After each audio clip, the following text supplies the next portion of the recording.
ॐ नमः सिद्धेभ्यः।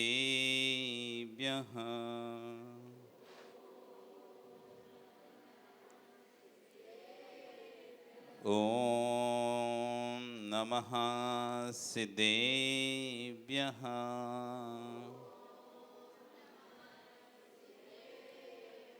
ॐ नमः सिद्धेभ्यः।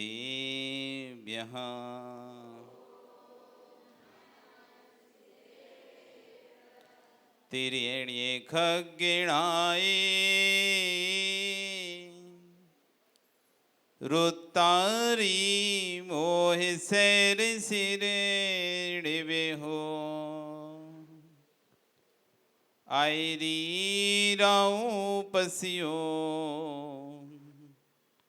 परवादीण्यू भवि झीलोए कोटि सतं द्वादशे विकोट्यो लक्षाण सीते श्रुतिकानि चैव पञ्चाशदष्टौ च सहस्रसङ्ख्या मेतच्युतं पञ्चपदं नमामि अरिहन्त भासियत्थं गणहरदेवै गन्थियं सम्मं पडमामि भक्तियुक्तो सुदराणुमहोविहं शिरसा नमो अरिहन्ताणं नमो सिद्धाणं नमो आयर्याणं नमो वज्रायाणं नमो लोये सव्यसाहूणम्। बोले अनंत अनंत परमेष्टि भगवानी की, आदि ब्रह्मा आदिनाथ भगवानी की, वर्तमान शासन नायक महावीर भगवानी की, मूल नायक श्री 1008 शांतिनाथ भगवानी की, आचार्य गुवर श्री 108 विश्व सागर जी महाराज जी की, आचार्य गुवर श्री 108 प्रभु सागर जी महाराज जी की, अहिंसा में विश्व धर्म की।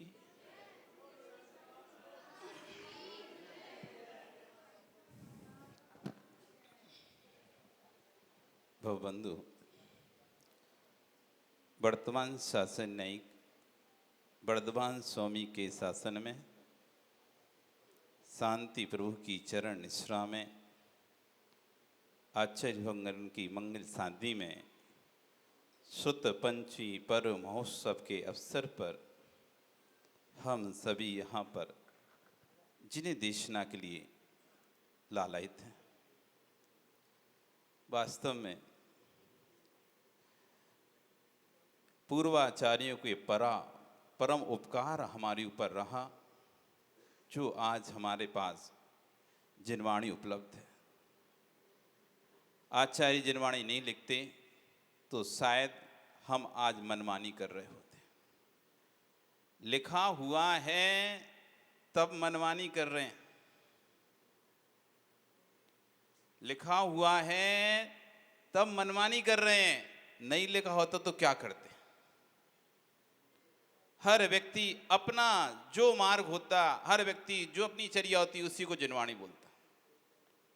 यदि आचार्यगण लिख के नहीं जाते, श्रावों का आचार नहीं लिख के जाते, मुनियों का आचार लिख के नहीं जाते, तो जिसको जो पसंद आता उसी को ही मोक्ष मार्ग मान लेता। इसलिए आचार्यगण ने लिखकर हमारे ऊपर बहुत बड़ा उपकार किया कि भाई हर कोई मोक्ष मार्ग नहीं है। जगत में जितने भी दर्शन हैं सब मोक्ष जाना चाहते हैं, संपूर्ण दर्शन मोक्ष जाना चाहते हैं। किसी भी दर्शन में कोई भी सन्यासी बनता है तो परम अवस्था को प्राप्त होने के लिए बनता है।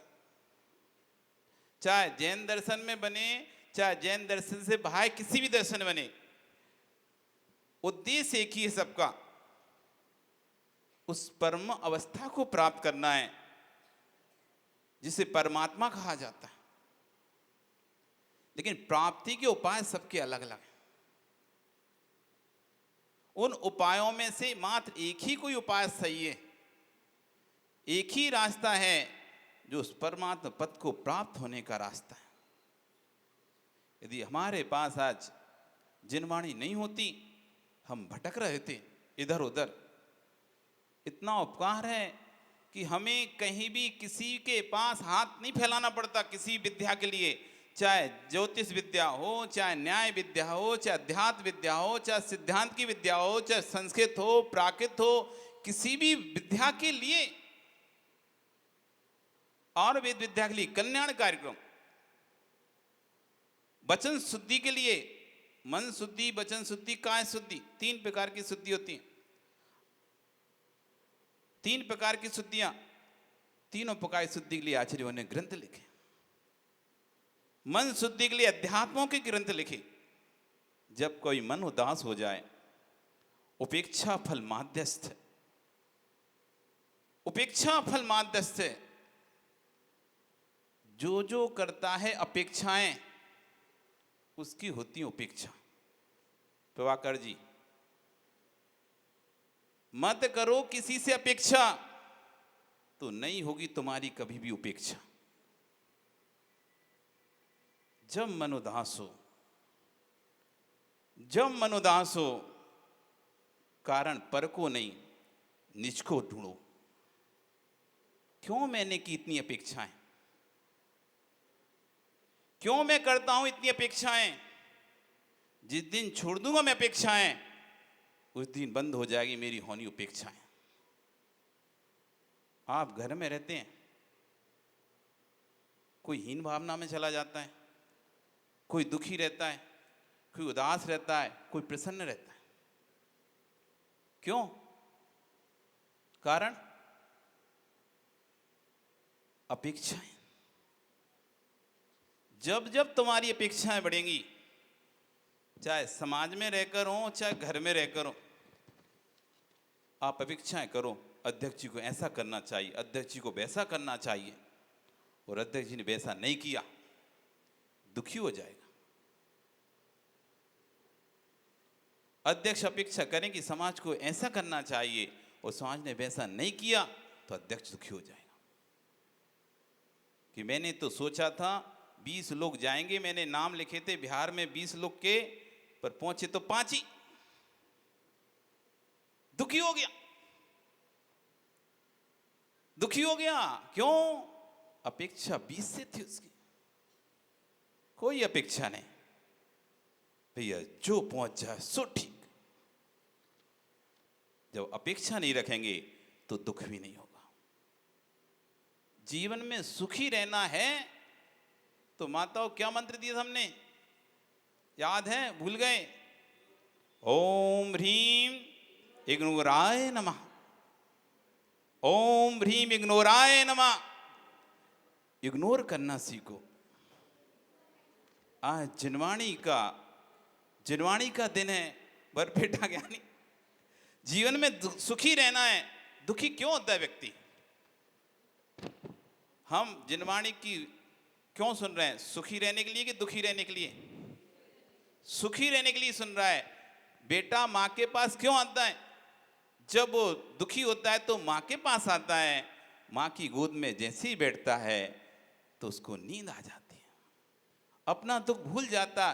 कितना भी बेटा रो रहा हो, कितना भी बेटा दुखी हो, कितना भी सिर दर्द कर रहा हो, जैसी माँ की गोद में जाता है और माँ के हाथ थपेड़े उस पर लगते हैं, रोता बेटा भी सो जाता है।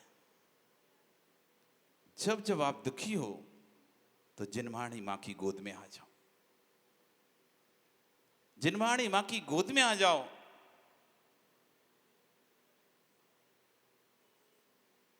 मुझे नहीं करना किसी से अपेक्षा, मुझे नहीं करना किसी से अपेक्षाएं, मुझे करना है अपने कर्मों की उपेक्षाएं। बरपेटा ज्ञानी क्यों है दुखी जीव? सास सोचती है बहू ऐसा करे, बहू सोचती है सास ऐसा करे, दादी सोचती है आने वाली जो बहू है वो इस तरह से करे, और बहू सोचती कि दादी माँ ऐसा करें, सासू माँ ऐसा करें। दोनों की सोच नहीं मिल पाती। घर में झगड़े प्रारंभ हो जाते हैं। बेटा हो गया अपने पैरों पे खड़ा, बेटा सोचता है मैं अपने हिसाब से व्यापार चलाऊं, पिता सोचता है बेटा मेरे हिसाब से व्यापार चलाए। दोनों में नहीं बन रही, बाप बेटों में नहीं बन रही। किस बात पर? पिता को अपेक्षा अपने बेटे से कि जैसा मैं बोलूं वैसा बेटा करे, और बेटे को अपेक्षा है कि मुझे स्वतंत्र छोड़ दिया जाए। अब मैं कब तक पिता की सुनूंगा, मुझे भी तो कुछ करने का अधिकार दिया जाए। दोनों एक दूसरे अपेक्षा लगाए हुए हैं और दोनों की अपेक्षाएं पूरी नहीं हो रही हैं, दोनों दुखी हो रहे हैं। इसलिए जिस दिन उस अपेक्षा को खत्म कर देंगे उसी दिन तुम सुखी हो जाओ। नहीं है तो करके देख लेना। नरेंद्र जी, किसी को तुमने उधार पैसे दिए, अब वो पैसा दे नहीं रहा, वापस नहीं कर रहा, तो क्या होगा अब तुम्हारा? परिणाम खराब होंगे नहीं होंगे? तुमने किसी को पैसे दिए उधार, वो पैसा वापस नहीं कर रहा, आजकल आजकल आजकल करते करते सालों निकाल दिए जिसने। जब भी आप उससे मांगते हो लेकिन वो मना कर देता है, हाँ अभी नहीं है बाद में दे देंगे, अभी नहीं है बाद में दे देंगे। दुनिया के खर्चे चल रहे हैं, दुनिया की प्रॉपर्टी खरीद रहा है, लेकिन तुम्हें देने पैसे नहीं है। आप निरंतर दुखी हैं।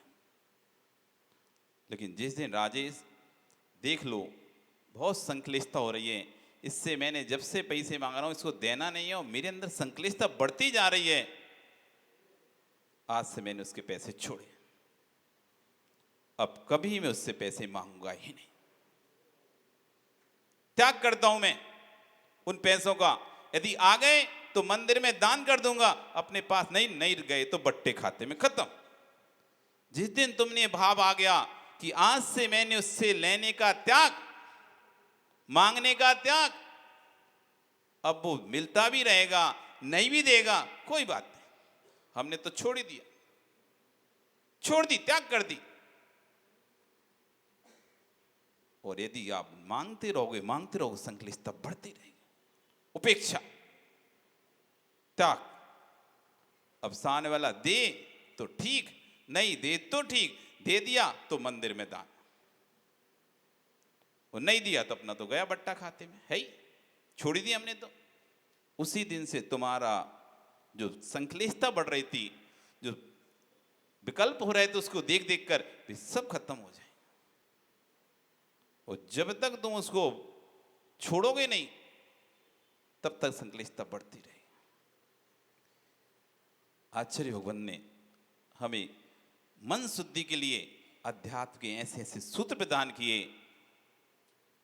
राग हटाओ, कष्ट मिटाओ, देखो जानो जाने दो, देखो जानो जाने दो। कभी नदी पर गए, नदी पर बैठे किनारे पर, चीजें आती हैं जाती हैं, दिखती नहीं दिखती, देखते हो, जानते हो, जाने देते हो कि पकड़ लेते हो उनको। जैसे एक नदी पर किनारे बैठा बैठा व्यक्ति नदी में बहने वाली वस्तुओं को देखता है, जानता है, जाने देता है, पकड़ने का प्रयास नहीं करता। ऐसी अपने विकल्पों को देखो, जानो, जाने दो, देखो, जानो, जाने दो। सुखी रहने का उपाय, सुखी रहने का उपाय, ये मन शुद्धि के लिए आचार्य ने ग्रंथ लिखे। समय सार, प्रवचन सार, नियम सार, इष्टोपदेश आदि अनेक ग्रंथ लिखे। वचन शुद्धि के लिए कातंत्र रूप माला, जैनेन्द्र व्याकरण, वचन शुद्ध होना चाहिए। भाषा शुद्ध तभी होगी जब भाव शुद्ध होंगे। भाषा शुद्ध तभी निकलेगी जब भाव शुद्ध होंगे। भाव अशुद्ध हैं, भाषा शुद्ध नहीं निकल सकती। भाषा भावों का परिचायक है। भाषा भावों का परिचायक है। कोई आपसे कमेंट्स करके बात कर रहा है, कोई आपसे ट्रेंड करके बात कर रहा है, समझ लो कितना अंदर से ईर्ष्या से भरा हुआ है। कभी ईंट के भट्टे के आगे से निकले आप लोग? ओ बरपेटा ज्ञानी, ईंट के भट्टे के आगे से निकले कभी? जब निकलते हो तो आंच लगती नहीं लगती गरम? कितना भी पानी गिर रहा हो, कितनी भी ठंडी हवा चल रही हो, लेकिन जैसे ही ईंट के भट्टे के आगे से निकलोगे तो मां गर्मी लगेगी। जैसे ईंट के भट्टे के आगे निकलते हैं गर्मी लगती है, अरे ईंट का भट्टा चालू है। आप सोचो जिसके बाहर निकलने से इतनी गर्मी लग रही है, उसके अंदर कितनी गर्मी होगी। जिसके बाहर ही इतनी गर्मी है, अंदर कितनी गर्मी होगी। जो जिसकी भाषा इतनी भारी कलुषित निकल रही है, बदबूदार निकल रही है, दुर्गंध में निकल रही है, भाव अंदर कितनी दुर्गंध में होगी। कभी जब अपन निकलते हैं ना तो म्युनिसिपालिटी कचरे के डिब्बे रखने दिखते हैं अपन को रास्ते में, उसमें कचरा भरा रहता है। ऐसे निकलते ना पकड़ के भागते हो तुम बगल से, क्यों? दुर्गंध। तो जिसके बाहर ही इतनी दुर्गंध हो तो कचरे के डिब्बे में मुंह डाल के देखो कितनी सुगंध आएगी, कैसा लगेगा? चक्कर खा के गिर जाओगे। तो बाहरी जिसकी दुर्गंध निकल रही हो तो अंदर कितनी दुर्गंध होगी। इसलिए भाषा भावों का परिचायक है। जिसकी भाषा अशुद्ध निकल रही है, भाव अंदर भी अशुद्धि ही है। क्योंकि दुर्गंध तभी निकलेगी जब अंदर से चीज सड़ चुकी होगी। कभी ऐसा नहीं होता मनोज कि आम की दुर्गंध की सड़ान पहले और आम बाद में सड़े? ऐसा कभी होता है क्या? आम अंदर सड़ चुका होता है तब दुर्गंध बाहर फैलती है। पहले अंदर व्यक्ति कलुषित हो जाता है, जब अंदर की कलुषता को संभाल नहीं पाता तो वचनों से बाहर निकालना शुरू कर देता। इसलिए वचन शुद्धि के लिए आचार्य ने व्याकरण का तंत्र रूपमाला आदि ग्रंथों को लिखा। इन ग्रंथों को पढ़ो, वचन शुद्धि होगी, वचन शुद्धि होगी, भाव शुद्धि होगी। मन वचन काय, काय शुद्धि के लिए का कल्याण कार्यक्रम आयुर्वेदिक ग्रंथ लिखा कि शरीर स्वस्थ रहेगा तो मन स्वस्थ रहेगा, शरीर स्वस्थ रहेगा, तन स्वस्थ रहेगा तो मन स्वस्थ रहेगा, और मन स्वस्थ रहेगा तो वचन भी स्वस्थ निकलेंगे। बीमार है, शरीर में दर्द है, क्यों सुनील जी? कमर में दर्द है तो फिर मन नहीं लगता कोई काम में। और यदि कमर का दर्द मिट जाए तो फिर तो आराम से 5 घंटे ही बैठ सकते हैं, और नहीं तो फिर आधा घंटे में लगता है उठो चलो थोड़ा बाहर घूम कर आते। तो काय स्वस्थ, मन स्वस्थ, मन स्वस्थ, वचन स्वस्थ, और वचन स्वस्थ, मोक्ष मार्ग स्वस्थ। मन स्वस्थ, वचन स्वस्थ, काय स्वस्थ, जब तीनों स्वस्थ हो जाएंगे तो तुम्हारा मोक्ष मार्ग भी स्वस्थ हो जाएगा। नहीं तो मोक्ष मार्ग बीमार पड़ा रहेगा। इनमें से कोई भी यदि बीमार है, मन वचन काय में से कोई भी यदि बीमार है तो तुम्हारा मोक्ष मार्ग भी बीमार है। मोक्ष मार्ग को स्वस्थ रखना है तो मन वचन काय तीनों को स्वस्थ रखो। इन तीनों की सिद्धि के लिए आचार्य भगवान ने हमको जिनवाणी प्रदान करी। इस जिनवाणी का रसास्वादन करो, पढ़ो, खोलकर देखो कैसे कैसे आचार्य ने लिखा था। और आज हमें इतने प्रमाद योग उठा भी नहीं सकते, कम से कम एक बार उठाकर उसकी धूल ही झड़ा दिया करो। पढ़ नहीं पाओ तो उठाकर इसकी धूल ही झड़ा दो। उनका उपकार की उन लिखते नहीं तो आज मोक्ष मार्ग अब बाधित हो जाता। क्या पढ़ा था हमने? ये मोक्ष मार्ग दुख के गड्ढों से भरा हुआ है, याद है कि नहीं? ये मोक्ष मार्ग दुख के गड्ढों से, गहरे गहरे गड्ढों से भरा हुआ है, मिथ्यात्व के अंधकार से ढका हुआ है। ऐसे मोक्ष मार्ग को कौन व्यक्ति आसानी से पार कर सकता है? यदि उसके सामने जिनवाणी रूपी दीपक ना चले तो।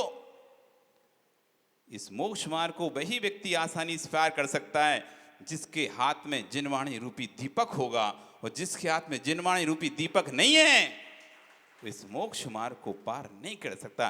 किसी भी गड्ढे में जाके गिर जाए। आपका समय कल फिर आओगे तो हम अभी आचार्यवन को सुनेंगे और कल पुनः फिर हम यहाँ पर आचार्य सन्निधि में फिर जिनवाणी को सुनेंगे। बोली भगवान महावीर स्वामी की।